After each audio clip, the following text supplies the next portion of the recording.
do this for the next day, but don't get too used to it. Because it's going to be cold again, I understand, on Monday. On this Thursday here, coming in once a month is our mayor, Mayor MITCH COLVIN. He's with us. Good morning, sir. Good morning. How you doing? I do well at this time, sir. Well, yeah. Well, the groundhog. What's his name? Poxacani. I never get it. Right. The groundhog has a name. Yeah, he got a name. Okay. But anyway, he said it'll be 6 more weeks, didn't he? Right. I thought it was too cold for him to come out, but anyway, he came out. So he went back in, but 6 more weeks. So it feels springish out there, but you can't let it fool you. Right. February is Black History Month. Yep. I got a Black history for you. Yeah. Have you ever heard of a lady named COLVIN? Yes, man. You know who she is? Then? Absolutely. Okay. I was fascinated with her because of the same last name, man. Put in your business. Yeah. And ironically, I went to, there's a civil rights museum that Chairman Skip Austin does in Guilford County. They took the building where the sit-in took place. I've been in there. Yeah. Right. And so they have a banquet every year, and Claudette was the honoree, and she couldn't make it. And they kind of highlighted her. I was thinking, but I had heard and read about her. Didn't get as much attention as Rosa Parks, but trailblazer. But she died last month. Yeah, no. She died on January 13th. Right. And to bring everybody else up to speed, if you have not heard of her, so she was the first person arrested on the bus for not giving up her seat. Yep. And so here's a strange thing, though, even when it comes to Miss Rosa Parks. So they had a white section and then a black section. Right. If the white section became filled and one white person then went into the black section. They had to get up. Right. Everybody had to get up because it became a white section.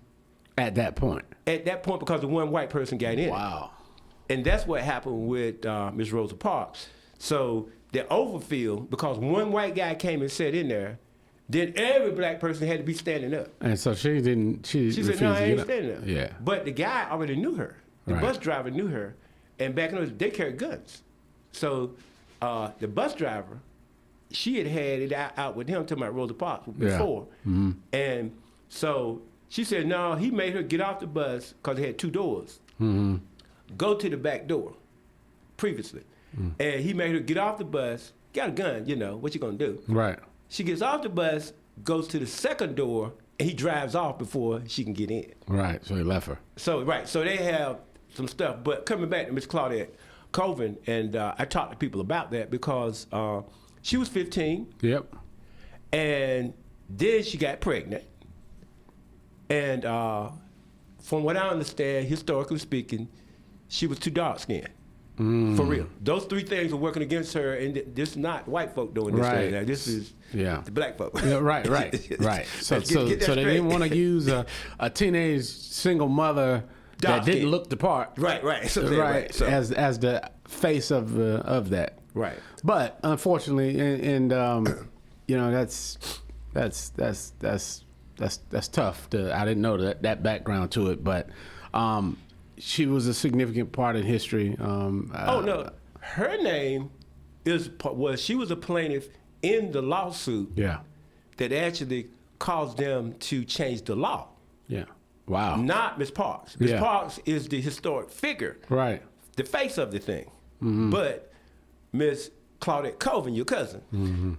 Right. She's the one that was actually in that federal lawsuit as a plaintiff that caused them to change. What else is amazing? I was watching a story about what's the guy's name that was with Dr. King? He that organized the march in Washington. Bayard Ruskin. What is it? Bayard Ruskin. Yeah, Ruskin. Yeah.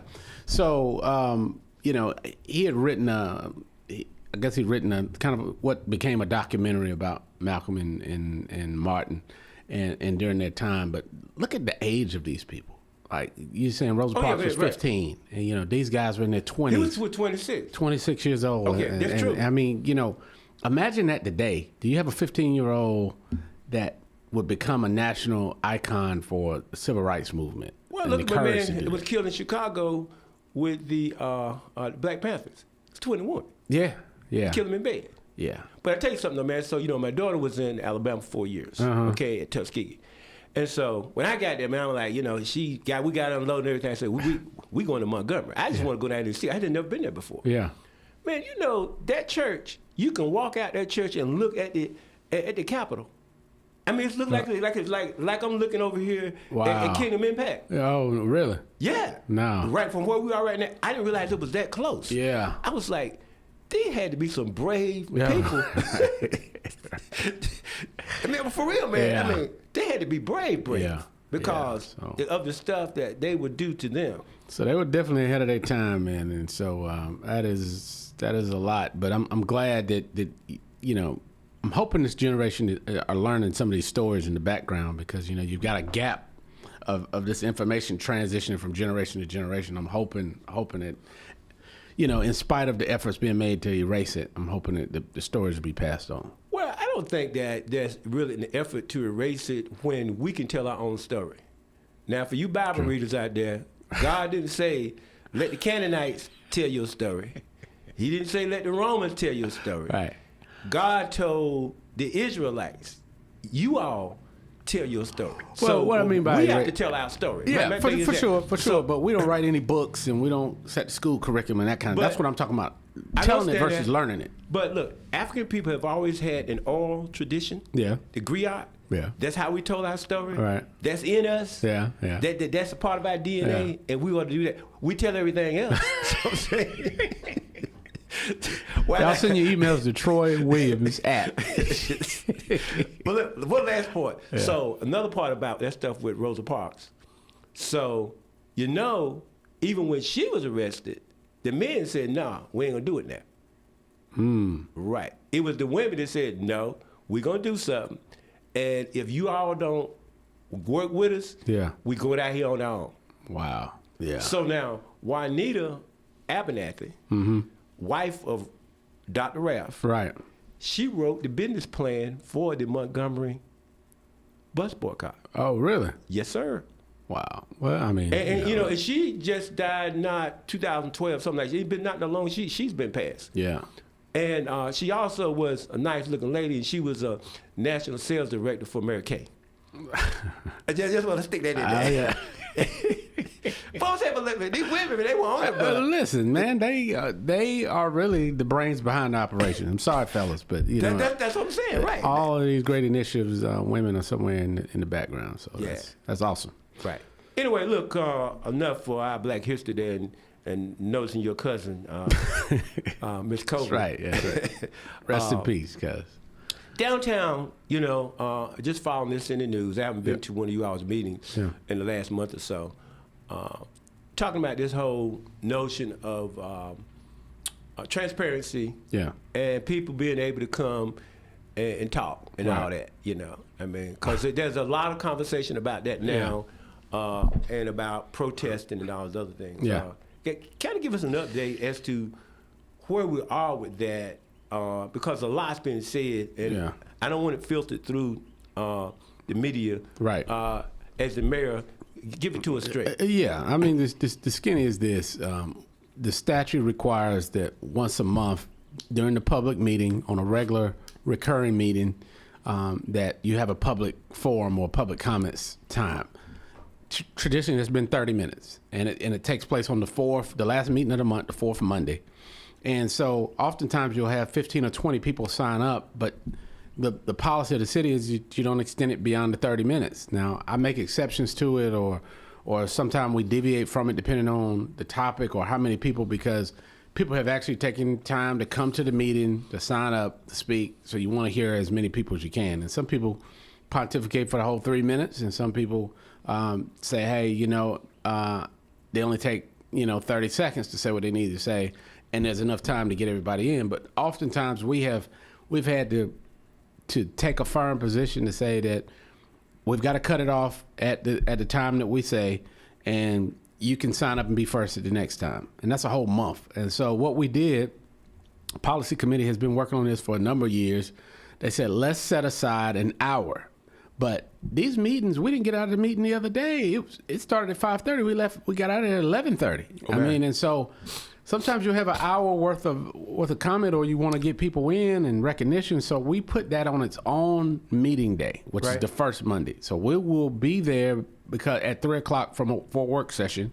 It normally start at 2. Now it'll start at 3.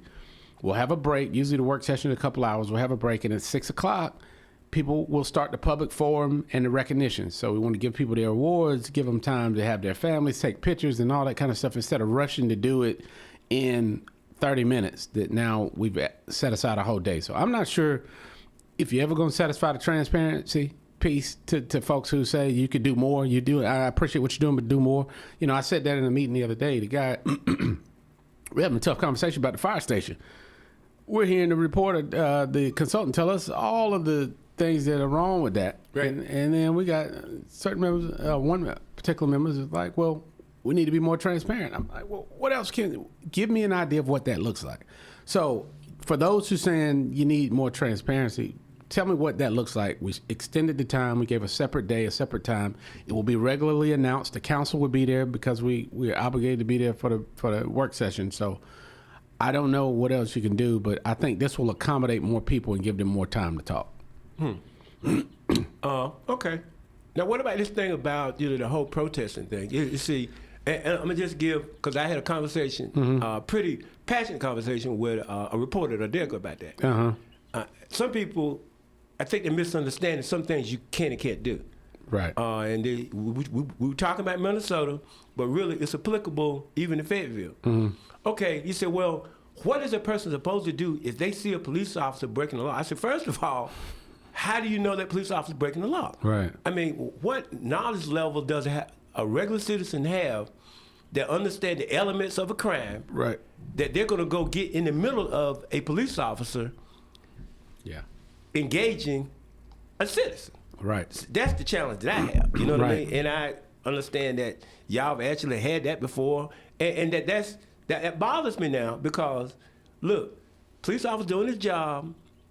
I'm going to assume that he or she have seen something that they know more than you just driving by Right. with your camera, with your phone. Right. And you're going to get in the middle of that, Mr. Mayor. Yeah. Look, we can't have that. Yeah. That's not going to ever have a good ending, sir. And Right. I know you know that. Yeah. Yeah. No, that is not advisable. You know, in fact, being a father of some younger daughters, I always tell them, you get stopped by the police, comply. Do what they're asking you to do. And if the police officer didn't do something right or violated something, you deal with that separately. I think, in the age of phones, if you want to record it, fine, but intervening into the confrontation is not a good outcome like we saw in Minnesota. I'm talking about a third party. You know what I'm saying? I that's understand what you're talking about.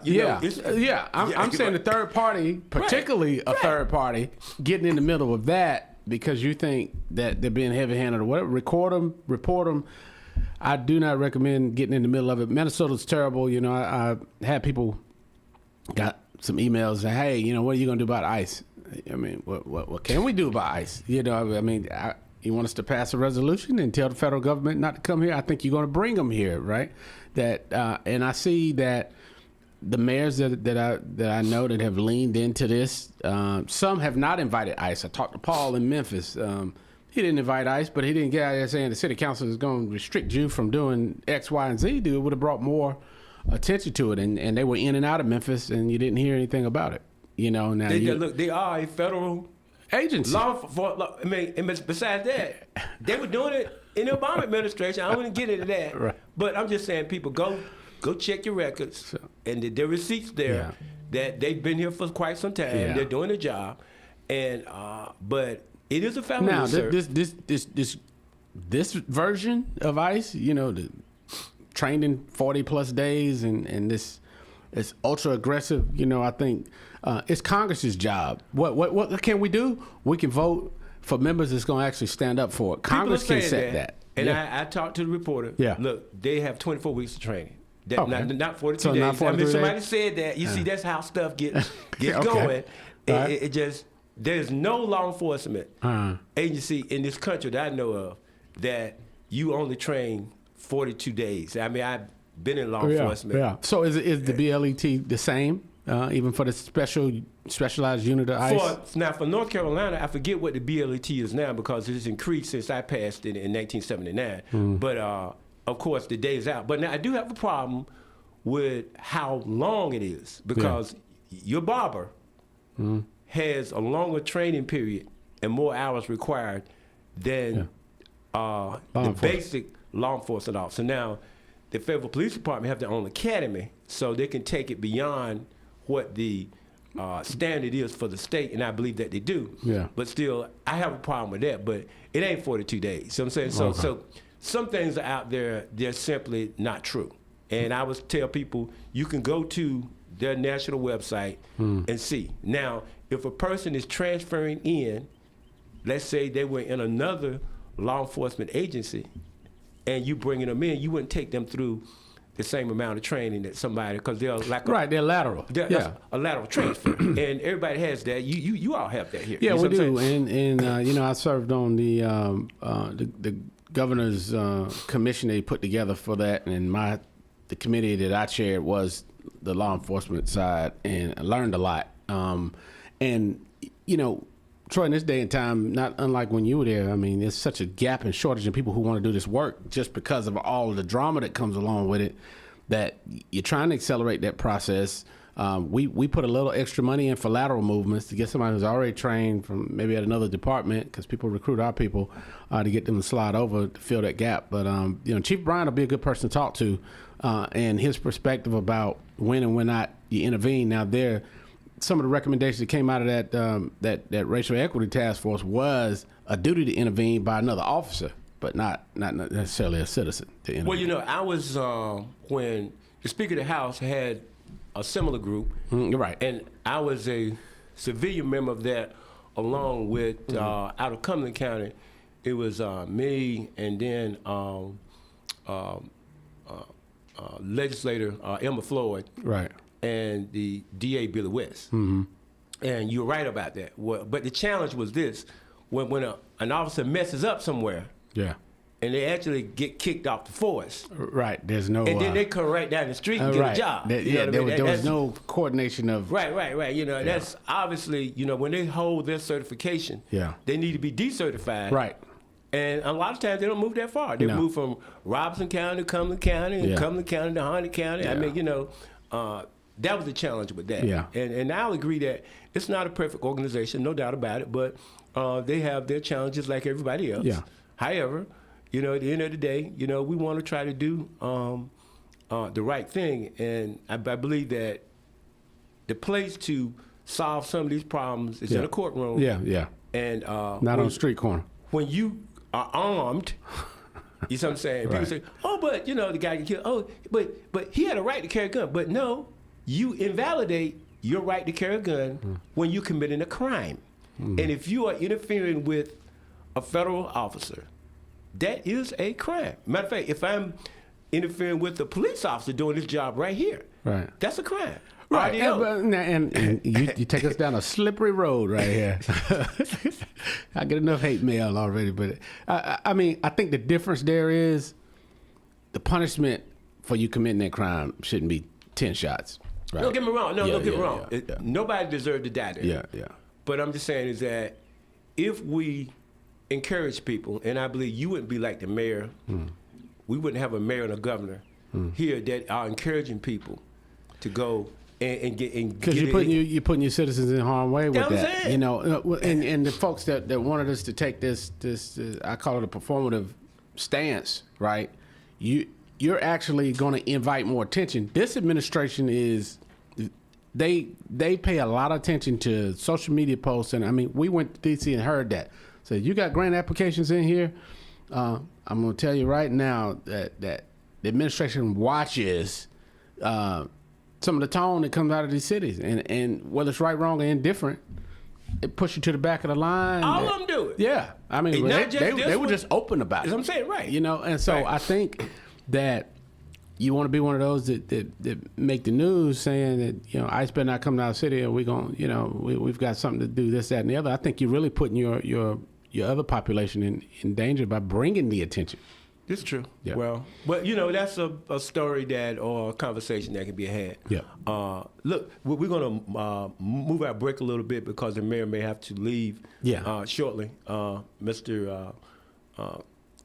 My pastor. Right, Reverend Emeritus. Carl. I appreciate that. But look, now let's go into because matter of fact, I drove past that building yesterday, one day, and for those that don't know, I don't know the address of it, but it's Fire Station 4, number 4. Now, I try to be a reasonable guy, but I'm driving past this huge building, and they're telling me that it has all of these deficiencies and these things didn't pass inspection, and now you guys are going to tear it all the way down. And Mr. Mayor, how did it get built all the way up? I mean, I'm not trying to be unfair to anybody. Now, I know you don't do. I don't believe you do construction. But Got a background, but I didn't do. I'm not responsible. Me and the city council are not out there. That was it, right? Mixing brick, cement, and laying brick. That's making the news, sir. I mean, what? I mean, make it make sense. Well, you know, look, we received a report the other day that just showed, according to an independent consultant, just how bad the building structure is. Now, what you see by riding by is the outer facade, which looks beautiful. I mean, looks beautiful. But on the inside is where we've got the concern with the plumbing pipes, with the drainage pipes, with the roof, and a number of other structural things that it would be irresponsible to let that continue. Now, the question was asked, and the city council hadn't made a decision formally. We received a report and the recommendation to say demo is what's recommended. We can go in and try to patch it, but structurally, it didn't sound like that's the way to do it. But we're going to look at it under every rock, not only just from the consultants we hired, but we need to look at the consultants that the people who built it hired to see what their analysis is, to see if there's any alignment with it. I'm with you. Who didn't do their job that day to say that when you see PVC pipe being laid in this foundation, in this slab, before the slab is poured and covered, to say that you can't put that PVC pipe in the ground. Why is it out here? You need cast iron. Who didn't do their job that day to say that when I see that the wall didn't have the proper number of brick ties, stop work, don't put another brick on this building until you get that done? Who didn't do their job that day when you come and see a pipe that you have concerns with for drainage that you say is cracked and can't be used, and then you come back the next day and it's in the ground? Who didn't do their job that day? Those are the questions we got to ask. It wasn't the city council. We appropriate the money. We say build it. We expect people to do their job. So whether it was inspections, whether it was our project manager, whether it was the manager, all of them report to him. We need to be asking those questions. Now, what we've got to do at this point as the policy board is fix it. Taxpayers paid for something. We've got to fix it. We've got to deliver them a safe quality product. And we've got to recoup the money from whoever's responsible for this mess. Well, that's what I'm saying. So that's the real thing. And that's where we are. Getting taxpayers' money back. Yes. So, but now, I don't know, but I would suspect that your inspectors at the city, somebody would have a general contractor's license, wouldn't they? All of them are supposed to be, yeah. I mean, don't speak on that. I got stuff I need to build in the future. But listen, they're overly qualified. So somewhere in the process, but the city council put a project manager requirement on everything. So our inspectors got a lot of work. They cover a lot of ground. They don't just have time to watch the city stuff, but somebody needs to be watching it. Right. So we got an independent project manager. We're getting an understanding and have about how we got there and where the steps were missed, if they were missed on our end. But at the end of it, we paid somebody to do a job that they half did, allegedly. And we're going to go to court and prove that and see who's responsible and make sure the taxpayers get it. But they do not want us putting firefighters in a building that has structural problems. Right. And if I'm sure, let me make sure I'm right about this. Yeah. Even though Mr. Muhammad got a lot of stuff on his head, he's not responsible for that. No, he's not responsible for that. All right. The quality construction from the projects that he didn't finish was good construction from what we could tell, and we were able to jump in and finish those projects quickly. Cost a little money. He got a judgment against him, and there'll be his day in court to deal with that. from the other stuff that was attached to that. But this is about quality of work, and so we've got to find out who was slipping on their job that day. So now, internally though, talking about the council now, some of your compadres are saying that y'all need to be more transparent concerning that. Explain to me, if you know, what do you mean by that? I would like for them to explain it to me, because I don't know how much more about this. If there's any citizen that listens to this story, and a lot of people have been concerned about it, have questions, and they want answers, they need to tell me what more we can do as the council, because I don't know. We are investigating it. We've made the manager report it. We've got an independent person we paid to come in here and report it. We're looking at all sides of this, and we're having the conversation publicly, and we even having it on the radio. You know how we want transparency. We want transparency. It's a good buzzword. It's a good soundbite. It's a good campaign slogan. But show me what that looks like. That's my question. True. I don't know, but it sounds like somebody's inferring that something is being hidden. I guess that's. I don't know, but I'm saying, I'm just on the other end of receiving this. That's what it sounds like. Well, look, I don't think you're ever going to solve that problem with folks. Folks are always going to have some conspiracy theory about something. And I said before, I think we would get bogged down and be ineffective if we spend all our time trying to satisfy that completely. I think we need to be as transparent as we can be on everything. We already do it to a great degree. Meetings are broadcast. Look, this smartphone right here has pushed the world forward in transparency more than you can ever believe. That conversations are recorded, things are documented that ordinarily wasn't. And so I think the council's leaning in doing it, but we're open to best practices. So if people can get past the soundbite word of transparency and give us some ideas of what more transparency looks like, I'm all ears for it. Well, you guys have your hands full with those things now.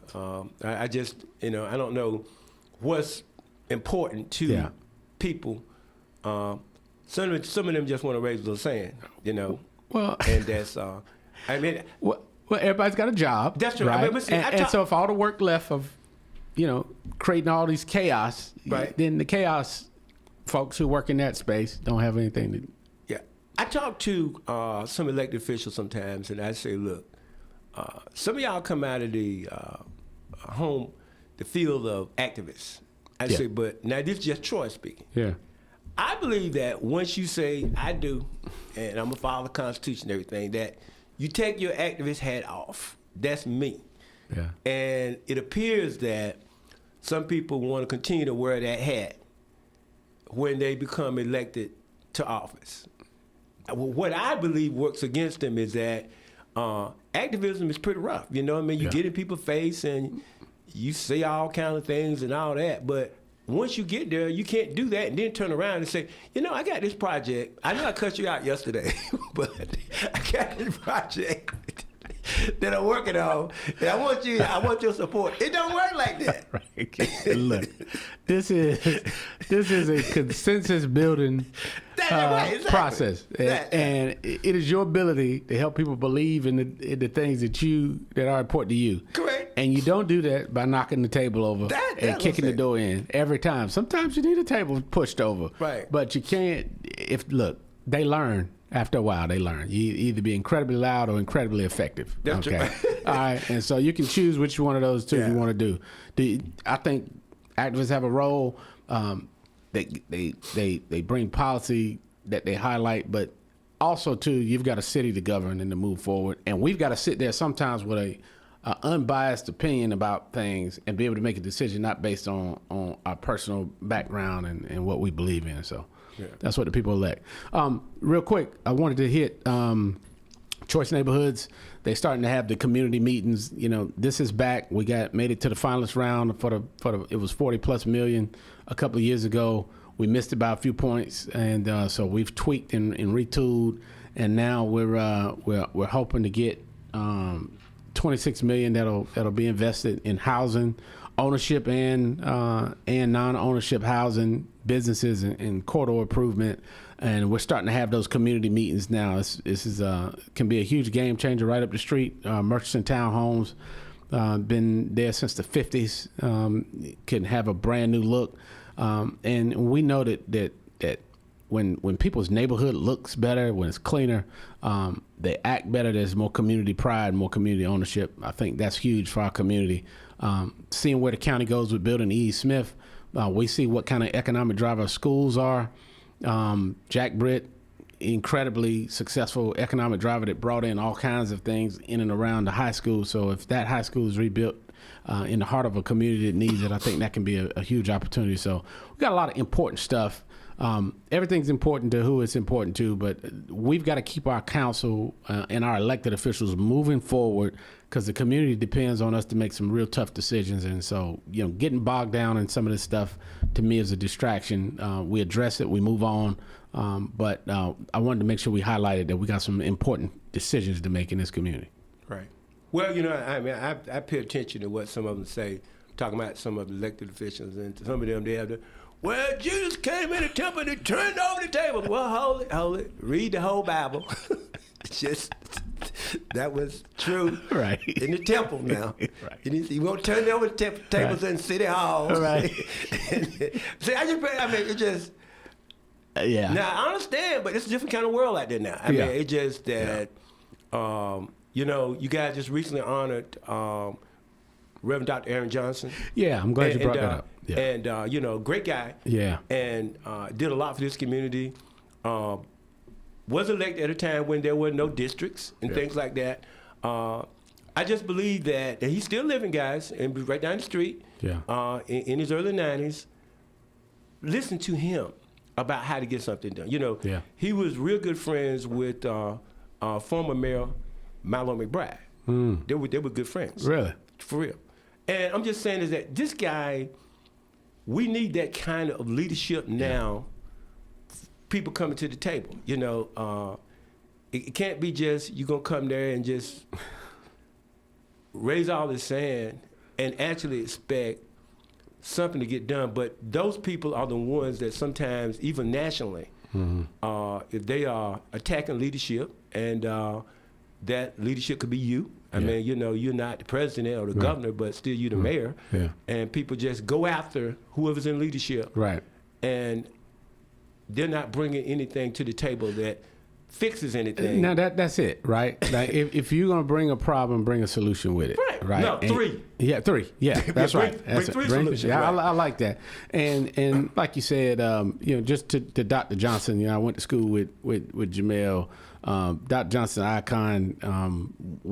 I know you were working on a piece. We recognize him, but we need to make sure that we understand. You gave me some information I didn't have about the fact that former presidents sought his counsel on things, and that some of that counsel led into policies that we all as a country now experience. MLK, and he advocated for MLK Day and a separate holiday, and that kind of stuff needs to be told, as I was saying before, to make sure that the generations behind it, that me, and the possibilities of me even being able to be the mayor was because of people like Dr. Aaron Johnson paving the way to show that it was possible to have diverse leadership, so I learned a lot from him. I respect him greatly, and we need to make sure that we honor him while we still have him in our midst, to make sure that people understand the role that he played and how we got where we are today to have these opportunities. So, Dr. Johnson, wish you many, many, many, many more, and we thank you for your contribution, and it's especially fitting during Black History Month. We appreciate you. And such a number guy, and it's like this. He said, I didn't want to move away into a larger home. He lives on Ernest Drive, just a couple blocks away from here. He said, I wanted to live in the neighborhood where my church is. And it's because some people are that now, well, we getting out of here, we moving across town and stuff like that. But a very committed individual. And that's a part of our history. That's what I'm talking about. So he was not the guy that was going to be turning tables. You see what I'm saying? I'm not saying that that's not necessary sometimes, but I just think that from a citizen perspective, we need people that are going to be statesmen, and we expect you guys to go. And even if y'all duking it out in the back room, I don't necessarily want to see the HBO fight on TV Well, when y'all having y'all meeting. Well, you know what I mean? That's me.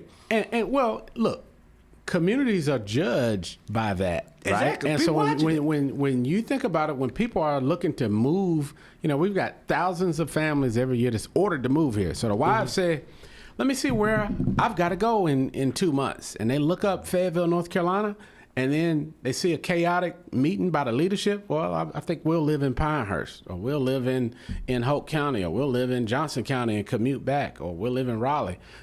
You're trying to recruit people and sell your community to people, how great it is.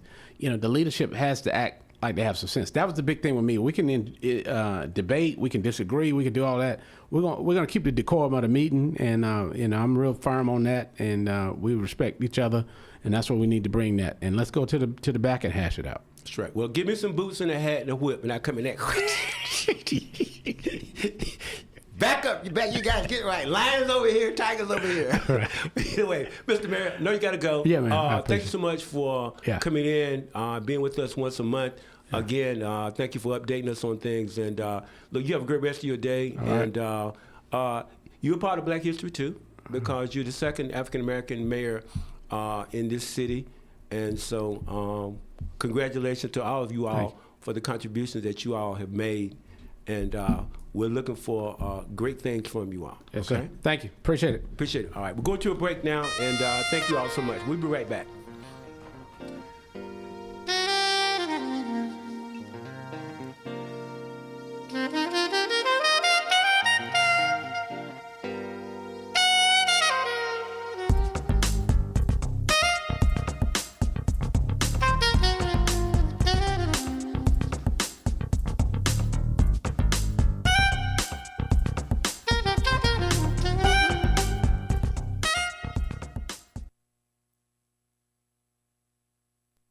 Andrew Mountbatten Windsor is spending at least part of his 66th birthday in police custody.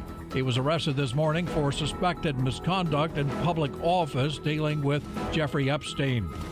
Lawmakers in Raleigh are meeting again to discuss property tax reform as part of a recently launched committee aimed at improving affordability. This is the third gathering for the House committee. First met in December. President Trump is hosting the inaugural Board of Peace Summit in Washington today. With North Carolina's primary election day less than 2 weeks away, tens of thousands of people have already made their voices heard in high-profile races in primary early voting. Almost 2 years after the Republican majority state Supreme Court agreed to rehear a key education ruling, advocates and community members are still waiting for answers in the Leandro case. Mike Rayleigh, NCN News. I'm Jamie Monticelli, WIDU Radio News. The Fayetteville Fire Department and Police Department are conducting a joint investigation into a structure fire that resulted in the loss of life this past Tuesday. A little before 8 p.m. that night, members of the Fire Department, Police Department, and EMS went out to an apartment in the 1000 block of Rolnick Street for a reported structure fire. Fire Department personnel went into the apartment and located an unconscious male. That male was pronounced deceased on the scene. He was identified as 45-year-old Lenny Mead of Fayetteville. The cause and origin of the fire are under investigation. On Tuesday, February 17th, the Cumberland County Sheriff's Office Special Investigations Unit, alongside the Special Response Team, executed a search warrant in the 2500 block of Mariel Drive in Fayetteville. As a result, 6 handguns and 4 rifles were seized. 37-year-old Tabitha Alexander was arrested and charged with possession of a firearm by a felon. From WIDU Radio, I'm Jamie Monticelli. Good Thursday morning. We start your day with mostly cloudy skies and temperatures in the mid-50s. By this afternoon, some brief showers are possible with some breaks in the clouds. A bit of a breeze as well. Highs will reach the low to mid-70s. The mostly cloudy skies overnight into Friday morning. Temperatures drop to the low 60s. More scattered showers are possible into Friday. We'll have partly cloudy skies. Highs warmer in the mid to upper 70s with a breeze. For the North Carolina News Network, I'm meteorologist Grant Skinner in the Weather Center. Practicing the championship way can happen 100% of every day. on the track, and when traveling highways. A law of sportsmanship includes taking the high road when going away and returning home. Buckle up your seatbelt in the front and back seats. Every seat, every time. Every time you click it, it counts as a winning ticket. Demonstrate your championship drive through your safety practice and stay on the winning track. This message was brought to you by the Governor's Highway Safety Program and the North Carolina High School Athletic Association. Remember the rotary phone?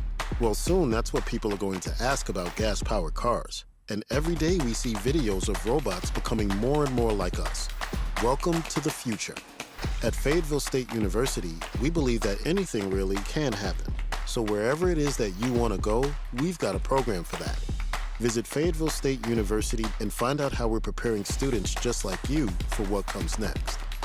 Fayetteville State University. Are you in? If you pay your city or town for electricity, you live in a public power community. Public power communities provide electricity to families and businesses from a locally owned and operated system. Public power systems are not-for-profit and provide electricity at affordable rates with unbeaten reliability. Your local public power provider invests in your community, providing local jobs and supporting your local economy. Electricities of North Carolina is the energy behind public power. Learn more at electricities.com. It's that time of year. Cooler temperatures are settling in, and staying comfortable at home becomes a priority.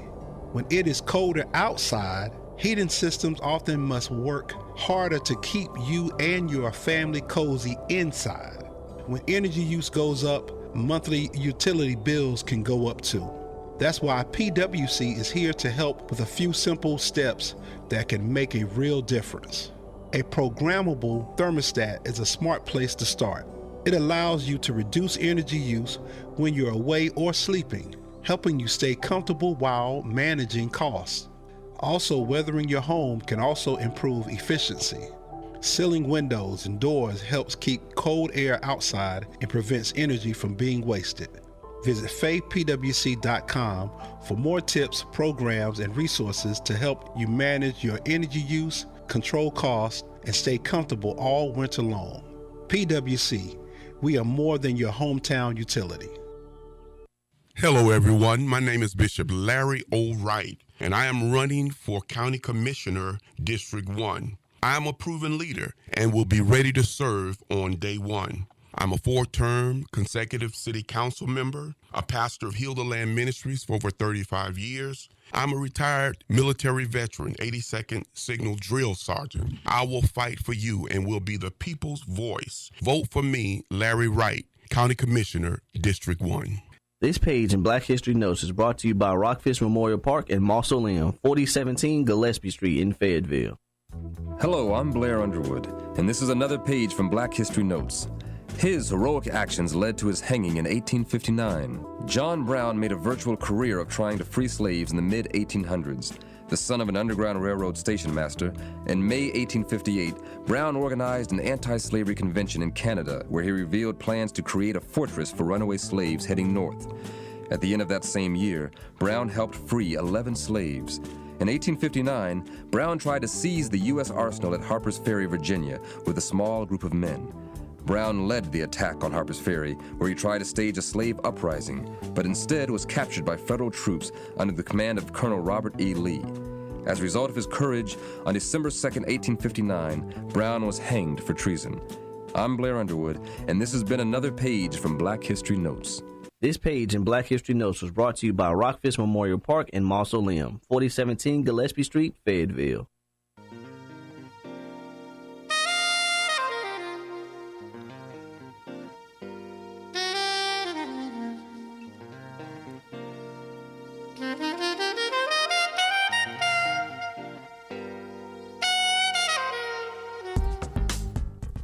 And we're back now, getting ready to wrap up this hour here. Enjoyed our time with the mayor. He had another engagement, so he had to check out a little early here.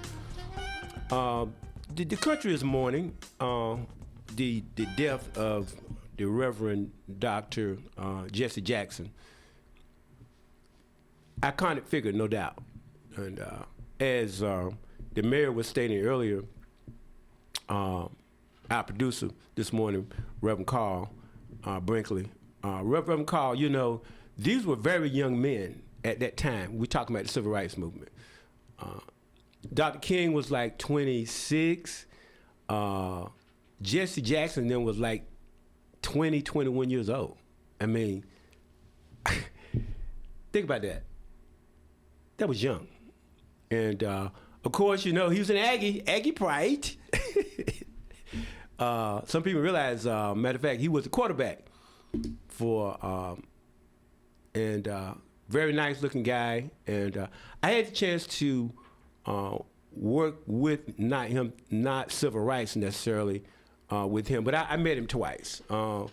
When the station was on 145, was at 145 Rowan, they were having down at the Hall plant, as they call it, Smithfield. It's called Smithfield, right? Is it Smithfield Packing?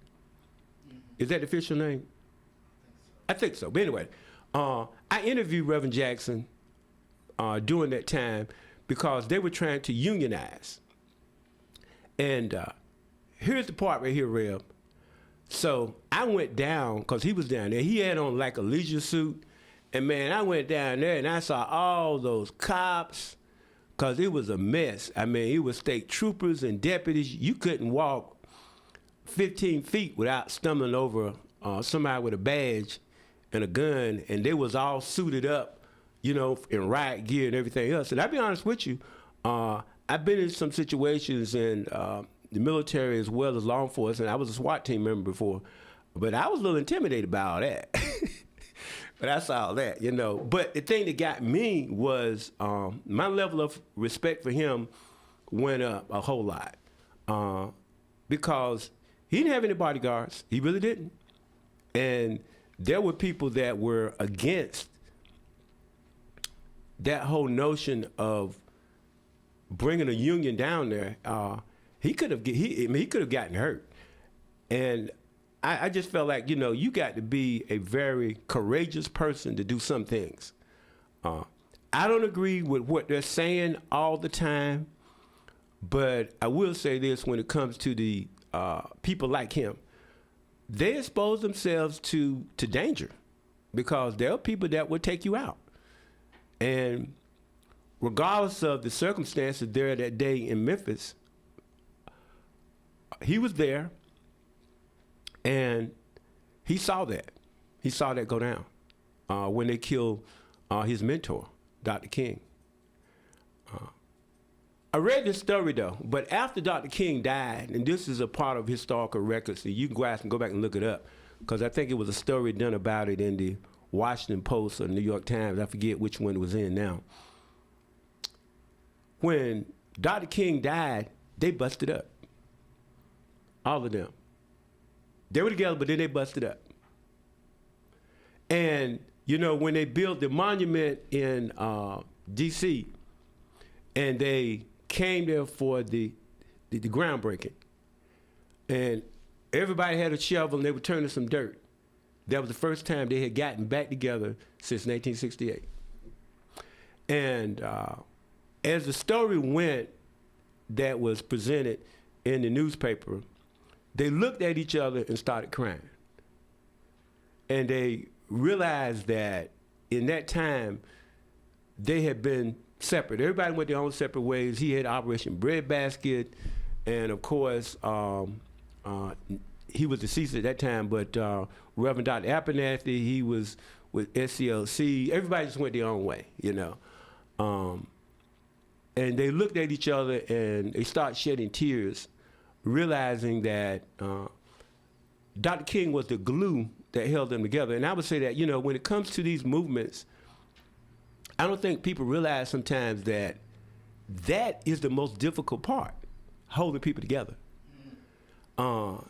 It's the same thing with youth ministers out there, the churches. Look, you all know, the hardest thing is trying to keep them folk together, because that's what Satan is, the author of chaos.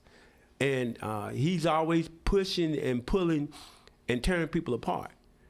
The last 2 minutes, someone told me that they were watching the 700 Club, and Pat Robinson's son was talking about how that he and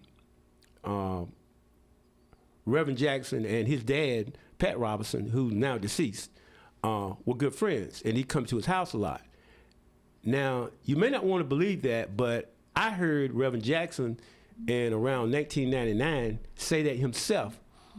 We were in Raleigh, and he called all of the black legislators together, and I was working for Alma Adams. I was her legislative assistant, and I was just taking pictures. So I guess that's the only reason I got in the room, because I had my camera. But I heard him say the very same thing about how we need to deal with that. But anyway, our time is up. We'll talk more about it. I'll be back at 10. We're going to be doing another elections roundtable. So I look forward to you all at that time. Thank you all so much for tuning in with us on today. I'll be back in an hour. And again, have a great day. We'll be back for more following this.